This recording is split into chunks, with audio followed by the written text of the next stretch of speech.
मैं बात करते हैं आपकी एक नई वीडियो ट्रांसलेशन की। उसमें हम जो टॉपिक है वो डिस्कस करेंगे प्रेजेंट कंटिन्यूअस टेंस। सबसे पहली बात, किसी भी टेंस के को करने के लिए आपको जो सबसे ज़्यादा ज़रूरी है वो है टेंस की पहचान। अगर आप टेंस की पहचान कर पाएंगे तो सेंटेंस को आसानी से बना पाएंगे। अब सबसे मेन पॉइंट जो होता है किसी भी ट्रांसलेशन में किसी भी टेंस को करने के लिए, तो वो है पहचान। तो देखिए, पहचान क्या है? ये जो प्रेजेंट कंटिन्यूअस टेंस के जो हिंदी में ट्रांसलेशन आती है, मतलब जो हिंदी में सेंटेंस मिलते हैं, उन वाक्यों के अंत में, मतलब इन सेंटेंस के लास्ट में रहा, रही और रहे शब्द के साथ साथ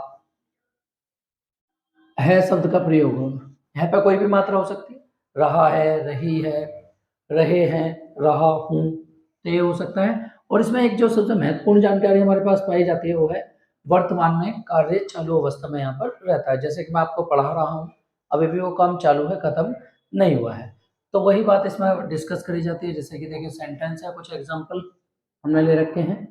और यहाँ पर जैसे कि मैं गणित के प्रश्न हल कर रहा हूँ, तो देखिए, रहा हूँ पहचान है, इसमें रहा है पहचान है, और यहाँ पर रहे हैं पहचान है, और यहाँ पर रहे हैं पहचान है। क्लियर बात है यहाँ तक? कुछ रूल रेगुलेशंस की बात कर लेते हैं इसमें, जिन्हें मैं रूल्स कहता हूँ एक टेंस बनाने के, या फिर आप बातें याद रख सकते हैं। बातों में क्या है, 3 हेल्पिंग वर्ब होती हैं इसकी। इसमें 3 हेल्पिंग वर्ब का यूज होता है। या तो इसमें लगता है इज, या इसमें लगता है एम, या इसमें लगता है आर, 3 लगेंगे। तो देखिए, इज कहाँ लगता है? इज अगर सब्जेक्ट आपका सिंगुलर सब्जेक्ट है तो वहां पे हम इज का यूज करेंगे। अगर सब्जेक्ट प्लूरल है तो वहां पे आर का इस्तेमाल करेंगे। अब समझ में आया कि सिंगुलर क्या है। अगर काम करने वाला एक है तो उसके साथ इज का यूज करेंगे, और अगर आर है तो आर कहाँ पर यूज करेंगे? यदि सब्जेक्ट एक से ज्यादा है, कहने का मतलब 2 या 2 से ज्यादा लोग होंगे, या 2 या 2 से ज्यादा चीजें होंगी, अगर वो सेंटेंस माने तो उसके लिए क्या यूज होगा? आर। अगर सब्जेक्ट में मैं, कुछ लोग सिंगुलर कहते हैं, कुछ लोग प्लूरल कहते हैं, वैसा होता है ग्रामर के अकॉर्डिंग प्लूरल रहता है एक टेंस को छोड़कर। तो आई के लिए एम फिक्स किया हुआ है, मतलब एम जो इस्तेमाल होगा हेल्पिंग वर्ब के तौर पे वो केवल आई के लिए होगा। क्लियर है यहाँ तक बात? चलिए कुछ एग्जांपल से सोल्व करते हैं। पहचान हम कर चुके हैं, इनके लास्ट में रहा है, रहे हैं, रही है, ये आने चाहिए। तो यहाँ देखिए, रहा हूँ, रहा है, रहे हैं और रहे हैं, ये हो गई हमारी पहचान। अब सेंटेंस करने का जो तरीका है, तो सबसे पहली बात है, मस्ट है, स्टेप ध्यान रखिए। पहला जो स्टेप आता है वो आता है कि पहला स्टेप हमको लिखना है सब्जेक्ट। हमको क्या लिखना है? सब्जेक्ट। सब्जेक्ट कैसे लिखते हैं? देखिए, मैं ध्यान से सुनिएगा। मैं गणित के प्रश्न हल कर रहा हूँ। कौन कर रहा है? बस ये पूछ लीजिए, कौन कर रहा है, मतलब काम को कौन कर रहा है, तो सब्जेक्ट निकल के आ जाता है। कौन कर रहा है? मैं को क्या लिखते हैं? आई। आई के हिसाब से क्या लगेगा? ये देखिए, एम लगेगा। क्या लगेगा? एम। यहाँ पर लिख दें हम आई एम। क्लियर बात है यहाँ तक?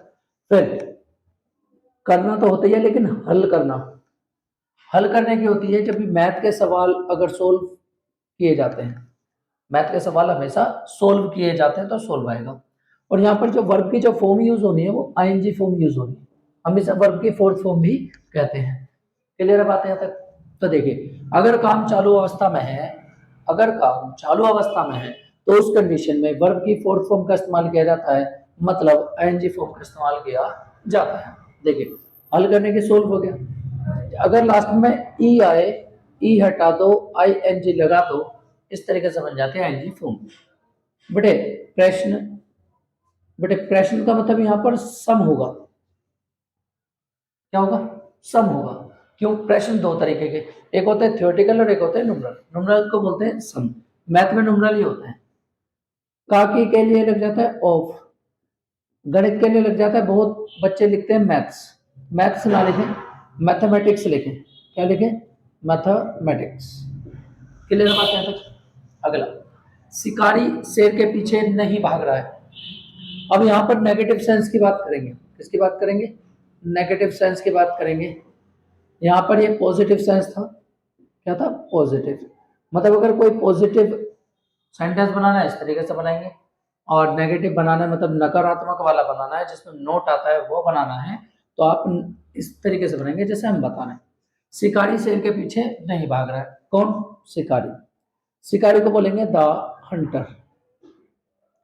क्लियर बात है तक? हंटर आ गया।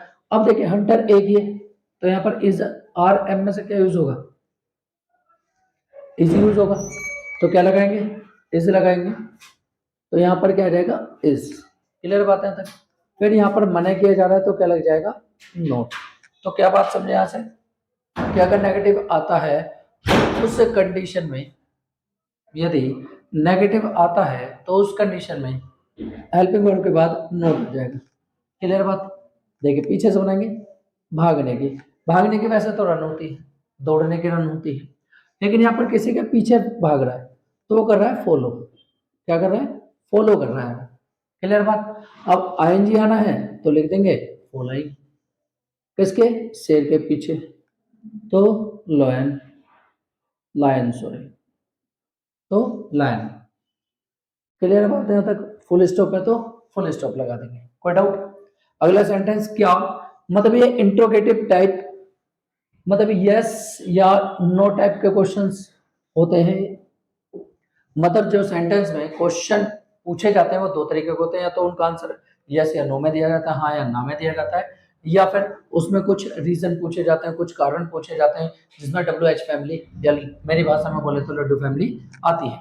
देखिए तो जो सेंटेंस क्या से शुरू होते हैं उनके लिए, क्या सरकारी कर्मचारी ईमानदारी से पीड़ितों को राहत सामग्री नहीं बांट रहे हैं? कौन नहीं बांट रहा है? देखिए मैंने पूछा कौन नहीं बांट रहा है, तो पहला स्टेप तो होता है इसको सरकारी कर्मचारी, तो ऐसा बोलेंगे गवर्नमेंट, कर्मचारी को बोलेंगे एम्प्लॉयज, एम्प्लॉयज। क्लियर बात है तक? कोई डाउट हो तो बताइए, नहीं है? चलिए, तो गवर्नमेंट एम्प्लॉयज हम देख पा रहे हैं कि वो एक से ज्यादा है, एक से ज्यादा है तो क्या लगता है? आर लगता है। क्लियर बात? तो देखिए, तो यहाँ पर अगर क्वेश्चन मार्क आप देख लें, क्या देख लें? क्वेश्चन मार्क देख लें, तो ये हेल्पिंग वर्ब सब्जेक्ट से पहले इस्तेमाल की जाती है, तो यहाँ पर क्या आएगा? आर। जैसे आपने आर लिखा, हमने फोड़ा बम, दमे का मरीज खत्म। तो कहने का मतलब जब आप हेल्पिंग वर्ब स्टार्टिंग में लगा देते हैं, उस कंडीशन में जो स्टार्टिंग में क्या आता है उसकी कोई भी मीनिंग नहीं लगाई जाती है। क्लियर बात है यहाँ तक? कोई डाउट नहीं है? चलिए आगे बढ़ते हैं। बात समझ में आई होगी? दोबारा से सुनिए, अगर सब्जेक्ट आप लिख चुके हैं, क्वेश्चन मार्क वाला सेंटेंस है, तो उस कंडीशन में सब्जेक्ट से पहले हेल्पिंग वर्ब का इस्तेमाल किया जाता है। अगर यहाँ पर आ रहा है नोट, नहीं आ रहा है, नेगेटिव सेंस आए, तो सब्जेक्ट के तुरंत बाद आप इसको लिखेंगे।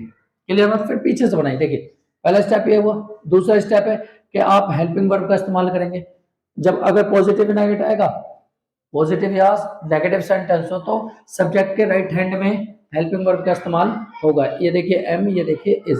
अगर क्वेश्चन मार्क वाला है तो हेल्पिंग वर्ब का इस्तेमाल सब्जेक्ट से पहले होगा। नेगेटिव सेंस की बात करते हैं, अगर आपके हेल्पिंग वर्ब आ गए तो उसके बाद आता है, अदरवाइज सब्जेक्ट के बाद आ जाएगा अगर क्वेश्चन मार्क वाला है तो। अब देखिए बांटना, बांटने क्या बोलते हैं? डिस्ट्रीब्यूट। क्या बोलते हैं? डिस्ट्रीब्यूट बोलते हैं। अब रहा शब्द आ रहा है तो काम चालू है, तो क्या लगेगा? ING। राहत सामग्री, राहत सामग्री को बोलते हैं रिलीफ मटेरियल। क्लियर बात है तक? कोई डाउट? अब पीड़ित, पीड़ितों को देखिए टू, ध्यान दीजिए यहां पर एक ऑब्जेक्ट आ चुका है, दूसरे ऑब्जेक्ट को जोड़ने के लिए आपको टू का इस्तेमाल करना पड़ेगा। अब ऑब्जेक्ट कितने टाइप के हैं और कैसे कैसे यूज होते हैं हमने बेसिक वीडियोस बना रखे हैं, उनमें देखिएगा। ये यहाँ पर भी बता देते, पहला आता है नॉन लिविंग ऑब्जेक्ट, फिर टू लगा के आता है लिविंग ऑब्जेक्ट। पीड़ित मतलब जो लोग हैं, और पीड़ितों को बोला जाता है विक्टिम। क्या बोला जाता है? विक्टिम बोला जाता है, तो विक्टिम्स। बेटे से की वैसे तो मीनिंग बहुत सारी है, लेकिन अगर ईमानदारी से आए तो यहाँ पर लगाएंगे विद। अगर किसी क्वालिटी की बात करी जा रही है कि किसी क्वालिटी से या किसी गुणवत्ता से, तो लगाते हैं विद। ईमानदारी को बोलते हैं ऑनेस्टी। लास्ट में क्वेश्चन मार्क का था, क्वेश्चन मार्क। क्लियर बात? अगला सेंटेंस, प्रधानाचार्य जी किस विषय पर छात्र व छात्राओं को भाषण दे रहे हैं? कौन दे रहा है? पहली बात तो ये देखिए, सब्जेक्ट प्रधानाचार्य, तो एक पोस्ट है बेटे, तो दा लगाएंगे, the principal, the principal. Clear बात है तक? उसके बाद दूसरे नंबर क्या है? Helping verb. प्रिंसिपल के साथ हेल्पिंग वर्ब क्या आनी चाहिए?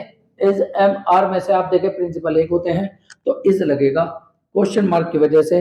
मैंने बताया जब क्वेश्चन मार्क होता है तो सब्जेक्ट से पहले हेल्पिंग वर्ब का यूज किया जाता है। क्लियर बात है तक? कोई डाउट हो तो बताइए। एक मिनट दीजिए। तो द प्रिंसिपल, ये थे काम करने वाले।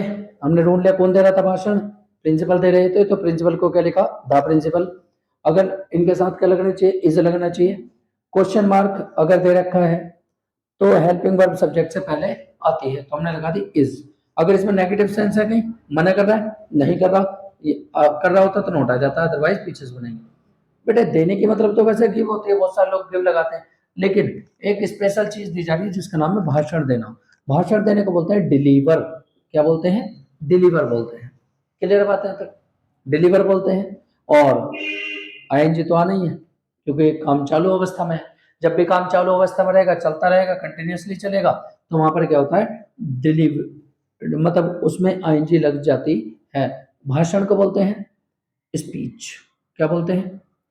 स्पीच। अब दिक्कत ये हो जाती है, भाषण को बहुत सारे लोग कहते हैं भाषण दे रहा है तो लेक्चर दे रहा है। लेक्चर और भाषण में अंतर क्या? देखिए, भाषण का मतलब नेता लोग का देना, और जो टीचर्स होते हैं वो क्या देते हैं? लेक्चर। क्या देते हैं? लेक्चर देते हैं। जैसे मैं आपको लेक्चर प्रोवाइड करा रहा हूँ इस टाइम, तो एक लेक्चर प्रोवाइड होते हैं, और ये जो स्पीचेस होती हैं डिलीवर होती हैं। जैसे जो पद पर बैठा हुआ व्यक्ति हमेशा भाषण देगा, स्पीच देगा, जबकि पढ़ाने वाला व्यक्ति हमेशा आपको प्रोवाइड कराएगा लेक्चर। क्लियर बात है तक? अब स्पीच नाउन आ चुका है, को, टू, छात्र व छात्रा मिलकर बनते हैं स्टूडेंट्स। क्या बनते हैं? स्टूडेंट्स बनते हैं, छात्र व छात्रा मिलकर। विषय पर की, ऑन, किस विषय पर। तो देखिए ये जो है, जब किस आ जाता है तो किसके साथ एक नाउन जुड़ा रहता है जो बिल्कुल बनता है डब्ल्यू एच फैमिली। क्या बनता है?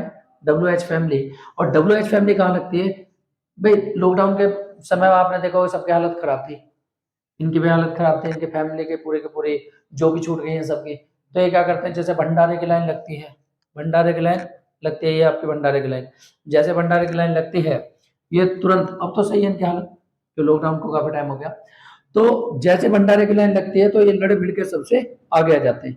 तो किस विषय पर, पीछे से बनाएंगे, पर के लिए लग जाएगा ऑन, है ना? किस विषय को बोलेंगे? On which subject. यानी कि जब भी आपको चुनना पड़े, जब भी आपको चुनना पड़े तो उसके लिए लगाते हैं विच, और विच के साथ कुछ ना कुछ जरूर आएगा। जैसे कहें तुम्हें कौन सा पेन पसंद है, तो बोलोगे विच पेन डू यू लाइक, तो विच पेन आएगा यहाँ। जैसे यहाँ पर लिखा है किस विषय पर, तो यहाँ आ गया विच सब्जेक्ट। क्लियर बात है यहाँ तक? और आपका टेंस यहाँ पर ही खत्म होता है, आपका प्रेजेंट कंटिन्यूअस टेंस। अगले टेंस में जो बात करेंगे वो पास्ट कंटिन्यूअस टेंस के बारे में बात करेंगे। देखिए अगली वीडियो।